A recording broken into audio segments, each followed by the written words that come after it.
When my wife, Laura, texted that she was staying at her dad's place for a week, I didn't think much of it. Her father had been feeling unwell lately, and she was very close to him.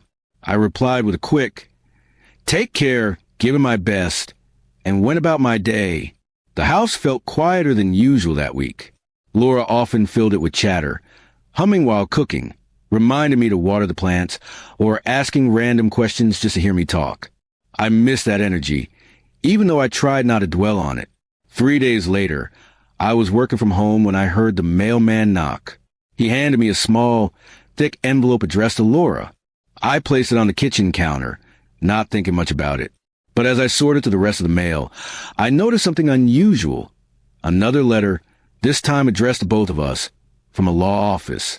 Curious, I opened it, expecting something routine like property paperwork. Instead, I found a formal document, an old deed transfer, and a note attached with Laura's handwriting. "We forgot this still exists." I stared at it for a moment, confused. It turned out to be a piece of land we had bought years ago, a small plot outside the city.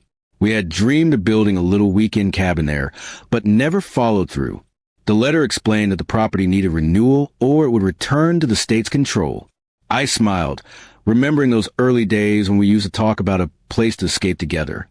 For the first time in months, I felt a spark of something we hadn't felt in a while. Teamwork, maybe. I texted her right away. "Hey, did you see the mail? That land we bought years ago, it's still ours." She replied a few minutes later. "Oh, wow, I completely forgot about it. Maybe it's time we finally do something with it." Her message felt lighter than usual. It was nice to hear a bit of excitement again. For the next few days, we exchanged a few more messages about ideas, what we'd build, how we could plant a garden there, maybe even bring her dad to relax once he recovered. When Laura came back home the following weekend, she looked tired but peaceful.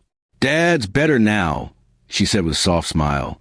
"He told me to take better care of myself and of us." I showed her the mail from the law office again. She held it, smiling faintly, and said, "It's funny how something small like this can remind us what we forgot." Over the next month, we started visiting the land on weekends.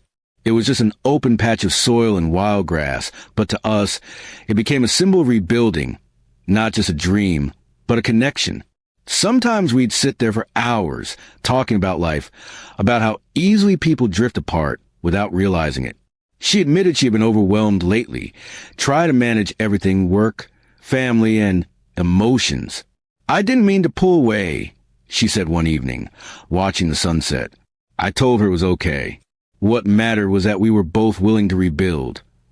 Not with grand promises, but with patience. Months later, that empty plot had a small wooden cabin standing on it. It wasn't perfect, the roof creaked, and the floorboards needed polish, but was ours. We had built it together, one step at a time. Looking back, I realized the mailman didn't just bring a letter that day.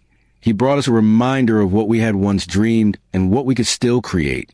Sometimes life sends us small, unexpected messages, wrapped not in emotion but in timing. And when we listen carefully, we find that love doesn't need to be dramatic. It just needs to be renewed,